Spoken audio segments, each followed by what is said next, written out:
Selamat datang di acara 5 pertanyaan dari orang kafir. Nah, buat teman-teman yang mungkin sedikit kaget mendengar judulnya seperti itu, sama saya juga sedikit-sedikit kaget. Tapi acara ini kita buat adalah persembahan dari Comika Media dan cariustadz.id.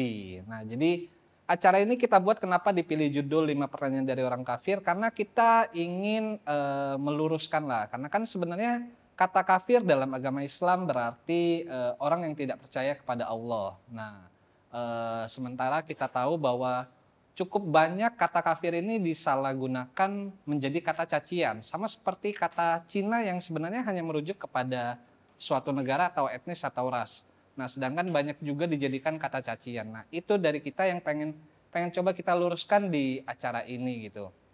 Dan acara diskusi agama ini kita buat dengan tujuan ya juga untuk memberitahu bahwa diskusi agama bisa kita bicarakan dengan santai dan fun gitu.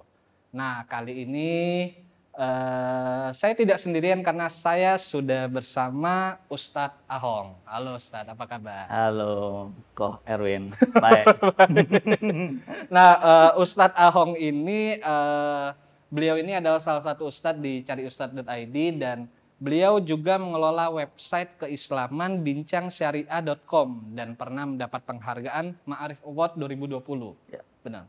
Itu websitenya tentang apa atau memperkenalkan Islam ke halayak? Ya, kita miris gitu ya. Ada sebagian teman-teman Muslim yang misalnya mencaci orang lain, baik itu yang satu agama, sesama Muslim ataupun non-Muslim, tapi dengan dalil-dalil agama. Padahal yang saya pahami bahwa Rasulullah, Nabi umat Islam itu yang menebarkan kasih sayang, menebarkan rahmat, tidak menebarkan kebencian dan tidak pernah melaknat orang lain, begitu ya. Nah, makanya setelah berjuang 5 tahun, saya diberi penghargaan Ma'arif Award 2020. Karena itu menjunjung tinggi nilai-nilai Islam yang sesuai dengan nilai-nilai keindonesiaan, kebangsaan, dan keindonesiaan itu. Luar biasa teman-teman. Nah, di episode perdana ini Pak Ustadz, saya udah merangkum 5 pertanyaan dari bukan cuma dari saya tapi ada juga dari beberapa teman-teman non Muslim lainnya yang mungkin ingin bertanya mengenai agama Islam. Yang mungkin sebenarnya ada pertanyaan di kepala mereka, cuma mereka takut mungkin untuk bertanya karena takut menyinggung. Nah, mungkin kita akan tanyakan takut dibilang kafir. Wah, orang kafir kurang ajar nih. Iya, karena kata kafir sekarang lebih banyak sebagai kata cacian yang saya dengar ya. Nah, itu dia yang pengen kita luruskan. Padahal kan sebenarnya artinya yang saya tadi bilang benar gak? Betul. Orang yang tidak percaya kepada Allah. Tuhan, ya. Ya gitu. Nah, langsung kita ke pertanyaan pertama, Pak Ustadz. Ini ada pertanyaan dari Wawan Cakalang namanya. Bagus. Pertanyaan. Kayaknya dia demen makan ikan. Nggak tahu juga Pak Ustadz. Pertanyaannya adalah kenapa sih orang Islam sangat antusias menyambut datangnya bulan Ramadan? Ya, bulan Ramadan ini sebagaimana teman-teman non-Muslim mungkin ada hari-hari besar gitu ya. Hari-hari yang dimuliakan, bulan-bulan yang dimuliakan. Nah, bulan Ramadan itu termasuk bulan yang dimuliakan dalam Islam. Nah, di bulan Ramadan juga ada hal-hal yang memorable gitu. Hal-hal yang ketika kita lihat sejarahnya itu mengandung memori yang cukup berkesan. Misalnya di bulan Ramadan itu dulu ada peristiwa namanya Perang Badar. Perang Badar itu perang yang dilakukan antara umat Islam dengan orang-orang musyrik Mekah. Musyrik Mekah ini apa? Mereka selalu mengintimidasi Nabi dalam mengekspresikan kebebasan beragama. Nah, perangnya itu bukan karena perbedaan agama, Ko Erwin. Tapi karena? Karena ya itu tadi ada hal-hal yang dilanggar dalam perjanjian-perjanjian begitu. Jadi dalam Islam itu ya peperangan bukan karena perbedaan agama. Nah, itu terjadi kebetulan di bulan Ramadan. Nah, itu baru pertama kali puasa Ramadan gitu kan, ada perang Badar. Oh. Perang Badar. Jadi orang-orang Islam perang tapi sambil puasa gitu. Gimana kebayangnya tuh? Kebayang agak-agak. Nah, itu kan memori banget tuh kan. Iya, sejarah banget. Wah, ini jadi Islam tuh nggak puasa bukan ngajarin orang buat males, lemes-lemesan gitu. Itu zaman Nabi aja perang gitu kan. Ya benar sih. Nah, tapi ini pertanyaan kalau ini dari saya kan datangnya bulan Ramadan setiap tahun di Indonesia kan selalu beda bulannya. Bulan ininya bulan Masehinya. Iya, betul. Nah, itu dilihat dari karena penentuan puasa itu dilihat dari namanya bulan Hijriah. Bulan Hijriah bukan dari bulan Masehi. Masehi itu Januari, Februari dan seterusnya. Kalau Hijriah itu ada Muharram, Rajab, Sya'ban dan seterusnya, ada Ramadan gitu. Dilihat dari kalender sana. Nah, dari kalender Hijriah dan patokannya adalah bulan gitu. Makanya kalau mau puasa orang Islam ngintip-ngintip dulu. Lihat hilal. Iya, ngintip hilal tuh. Udah ada nongol belum tuh hilalnya. Nah, mau lebaran juga ngintip dulu gitu kan. Oke. Gitu kok. Jadi terus juga Nabi dikasih wahyu di bulan Ramadan. Kemudian juga ada yang namanya malam Lailatul Qadar. Malam Lailatul Qadar itu malam di mana di situ banyak keistimewaan. Berarti gitu. Hampir semua ritual keagamaan Islam dilihat dari kalender Hijriyah. Ya, penetapannya. Penetapannya. Iya, penetapannya kayak misalnya haji, puasa gitu. Termasuk Idul Adha. Idul Adha juga. Oke, paham. Pertanyaan berikutnya Pak Ustadz. Pertanyaan kedua ini dari Ricky_Ricky1. Karena nggak ada nama panjang kayaknya dia ya. Pertanyaannya adalah kenapa orang Islam harus puasa di bulan Ramadan? Apakah dijadikan kewajiban bagi umat Islam? Iya, yang pertama memang dalam agama itu kan ada yang namanya dogma gitu ya. Yang mau nggak mau ya lu harus ngejalanin itu gitu. Nah, itu ada 5 rukun Islam namanya. Ada 5 rukun Islam. Iya, diantaranya puasa ini. Salah satunya puasa. Puasanya di bulan Ramadan gitu. Diwajibkan bagi umat Islam. Iya, diwajibkan bagi umat Islam. Nah, ini juga sejarahnya sebenarnya dulu sebelum Rasulullah puasa Ramadan itu ada puasa namanya puasa Asyura. Puasa Asyura itu puasa di tanggal 10 bulan Muharram dalam bulan Hijriah. Nah, itu Rasulullah terinspirasi dari komunitas Yahudi di Madinah. Komunitas Yahudi di Madinah.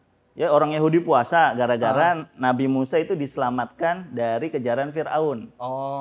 Nah, karena Nabi Musa komunitas Yahudi puasa, akhirnya umat Islam itu ikut puasa juga. Wah, gue juga mau dong puasa kayak gitu. Dari situ berangkatnya. Ya, berangkat dari situ dulu. Awal pertama Hijriah itu. Nah, kemudian baru tahun kedua Hijriah baru kewajiban puasa Ramadan. Yang tadinya puasa Asyura ini wajib, kemudian pas ada puasa Ramadan itu jadi sunnah. Sunnah itu boleh dikerjakan, boleh enggak. Kalau wajib harus dikerjakan. Oke. Gitu Ko Erwin. Sunnah itu dikerjakan dapat pahala, betul. Enggak juga enggak apa-apa. Betul. Top banget nih. Sedikit-sedikit tahu saya. Enggak banyak tapi. Nah, pertanyaan berikutnya Pak Ustadz dari Teddy Bear. Nah, pertanyaannya, emang benar ya katanya nyekar ke makam itu bukan ajaran Islam dan lebih ke budaya kita? Sebenarnya nyekar itu adalah sunnah, ajaran Islam. Itu diajarkan oleh Nabi Muhammad. Gitu. Tapi ekspresinya beda-beda. Ada yang nyekar atau ziarah misalnya setiap malam Jumat gitu kan. Ada yang ziarah juga pas mau menyambut bulan Ramadan nih, karena minta maaf ke yang sudah wafat gitu kan, biar didoakan juga. Nah, itu akhirnya ada tradisi ziarah itu, ekspresinya beda-beda. Nah, tujuannya ziarah itu kan kita bisa mengenang orang yang sudah wafat, kan punya jasa-jasa nih. Iya, benar. Ya, biar kita bisa mengenang dan meneladani supaya kita bisa seperti beliau-beliau yang punya sejarah dalam mengembangkan hal tertentu gitu. Kemudian yang kedua, manfaat ziarah itu ya kita ingat mati gitu. Kita nggak bakalan muda terus, nggak bakalan hidup terus. Nah, nanti bakalan mati. Ada proses kita ada di sana juga. Betul. Gitu. Nah, itu sih tujuannya ziarah. Jadi tapi memang ada tertulis di dalam agama Islamnya emang ya, ada di hadis Nabi namanya. Oh, oke. Siap. Mantap. Pertanyaan berikutnya Pak Ustadz dari Nicholas Candu namanya. Saya Kristen, tapi teman saya selalu ngajak saya berbuka bersama. Kadang saya menolak. Bukannya saya tidak respect, tapi dia ngajak ternyata biar saya traktir. Pertanyaannya adalah apakah dalam Islam ada yang mengatur tentang buka bersama orang yang bukan non-muslim? Harusnya yang ngajak yang nraktir. Harusnya sih benar. Iya, di mana-mana itu yang ngajak yang nraktir. Benar. Nah, ini jangan-jangan orang Islamnya pelit nih. Dia ngajak mah minta ditraktir gitu. Bener. Nah, itu dia masalahnya. Iya, kalau saya Pak Ustadz besok makan yuk, tapi lu yang bayar ya. Iya. Agak aneh sih. Itu kan. Itu malak namanya, bukan? Iya, bukan malak. Iya kan. Oh, saya sering tuh kalau bicara di palak. Tapi di agama Islam sendiri ada larangan atau jadi kita interaksi dengan non muslim itu cair. Jadi contohnya Nabi Muhammad ini kan terkait buka puasa berarti kan ngajak seseorang dan kita mengeluarkan sesuatu gitu, ya kan? Mengeluarkan sesuatu. Nah, itu interaksinya biasa aja di Islam gitu. Bahkan misalnya dalam sejarah Islam itu sebaliknya malah ada orang non muslim yang baik sama Rasulullah. Namanya orang Yahudi namanya Muhairik. Muhairik itu orang Yahudi yang paling kaya di Madinah, nggak paling kaya sih, orang kaya gitu. Nah, kemudian ketika orang Nabi dan para sahabat sudah hijrah ke Madinah, itu kan ada perjanjian Madinah namanya. Perjanjian Madinah ini pertama ya kita sesama agama nggak boleh saling memusuhi begitu ya. Kita jaga nih Madinah bareng-bareng gitu ya dari orang-orang yang ingin merusak dan merongrong negara kita begitu. Nah, kebetulan ada komunitas Yahudi Madinah selain yang Muhairik ini itu menyalahi kesepakatan. Dia berkomplot. Iya. Dia berkomplot sama orang musyrik Mekah buat merangin Nabi. Terjadilah perang Uhud. Bahkan orang Yahudi ini, Muhairik ini, ya dia ikut berperang sama Rasulullah gitu. Jadi interaksi, apalagi itu cuma ngajak makan doang, gitu kan? Ngajak buka puasa, ya nggak masalah. Ya tadi itu yang penting yang muslimnya dong yang traktir. Lu kan ngajak buka bersama, gitu kan? Jangan orang yang diajak malah suruh bayarin. Udah nggak puasa disuruh bayar lagi. Nah, itu dia. Berarti emang nggak ada larangan di agama Islam. Ya maksudnya untuk berbuka puasa ya kita bebas mau sama siapa aja gitu kan. Yang penting kan niat puasanya di awal tadi. Betul. Pertanyaan berikutnya Pak Ustadz, pertanyaan tadi kita udah 3 ya. Pertanyaan keempat berikutnya adalah ini titipan pertanyaan dari Diki Lemes. Namanya Pak Ustadz. Kurang semangat ya orangnya. Dan muslim yang puasa nih jangan-jangan. Ini pertanyaan terakhir ya. Tadi udah pertanyaan kelima. Dari Diki Lemes dia bilang, saya non muslim tapi saya ikut puasa. Saya juga kadang menyumbang untuk masjid. Wah, ini kayaknya saya juga menanyakan ini sih kayaknya. Saya non muslim tapi saya ikut puasa, saya juga kadang menyumbang untuk masjid. Apakah boleh dan apakah ada pahala yang diberikan kepada saya? Ya, pertama gitu ya, paling enggak ya boleh aja itu. Orang non muslim ikut puasa, menyumbang itu boleh aja. Paling enggak ntar kalau udah meninggal itu di dalam kubur, malaikat nanya, lu amalnya apa aja gitu kan? Malaikat gue udah nyumbang nih gitu. Ya paling enggak gitu ya. Jadi buat persiapan ntar barangkali ditanyain malaikat gitu kan. Gue udah nyumbang nih gitu. Tapi kalau kita bicara konteksnya adalah pahala, ini kan karena kita menyumbangkannya ke masjid dan ikut berpuasa adalah salah satu kewajiban umat Islam. Sedangkan dia non Muslim, apakah di agama Islam ada pahala tersendiri gitu buat orangnya atau? Nah, gini, kalau itu juga saya bingung nih, kenapa? Ya saya juga nggak tahu nih, ntar masuk surga apa kagak, dapat pahala apa enggak dari apa yang saya kerjakan, begitu kan. Wallahualam. Iya. Nah, saya aja yang muslim gitu kan, apa yang saya lakukan, sholat, puasa, itu belum tentu juga diterima sama Tuhan, sama Allah. Gitu kan. Saya nggak bisa mastiin pahala diterima atau enggak. Tapi begini, ada dalam Islam itu tingkatan tertinggi dalam beribadah itu karena kecintaan. Karena kecintaan. Bukan lagi nyari pahala, ya. Jadi bukan lagi nyari pahala atau takut sama dosa. Tapi begitu. Karena emang kita pengen melakukannya. Iya, karena kecintaan kita pada Yang Maha Kuasa, begitu. Jadi karena kecintaan kita kepada Yang Maha Kuasa, kita melakukan apapun yang kita bisa, gitu. Ibaratnya kayak orang sekolah gitu ya, kayak orang sekolah kan nggak perlu pusing mikirin hasilnya berapa nanti, nilainya berapa. Tapi yang perlu kita persiapkan adalah persiapan menuju ujian itu, begitu. Jadi dalam Islam kita beragama ini kayak anak sekolah aja. Ada yang tingkatannya SD, ada yang SMP. Gue sedekah nih biar gue nanti dapat balasan gitu kan. Nah itu yang udah tinggi tingkatannya, bahkan udah nggak mengharapkan itu. Nah kebetulan saya juga punya temen non muslim atau juga ada cerita tentang, jadi teman saya non muslim itu namanya Paulino, dia orang Meksiko. Iya, orang Meksiko, beneran pernah datang ke Indonesia. Iya, pernah datang ke Indonesia. Dia itu sekolahnya di Qatar, dia orang Katolik. Tapi dia biasa sholat, biasa puasa, begitu. Ada juga ilmuwan dari Jerman itu Karel Steinbrink. Dia itu orang Katolik, neliti tentang Islam. Dia pernah ke pesantren Gontor, dia itu biasa, dia sholat, dia puasa. Padahal agamanya bukan Islam. Jangankan sholat puasa, orang non muslim masuk Islam aja boleh. Benar sih, benar. Iya kan? Benar. Iya. Benar. Puasa kan itu bagian kecil. Bagian kecilnya. Masuk Islamnya aja boleh. Jadi intinya adalah ya kalau ingin berpuasa, kalau ingin menyumbang untuk masjid, ya lakukan karena emang pengen melakukan itu. Iya. Di teman-teman ini juga non muslim yang saya tahu kan ada puasa menjelang Paskah, gitu, dengan tradisi yang beda-beda gitu.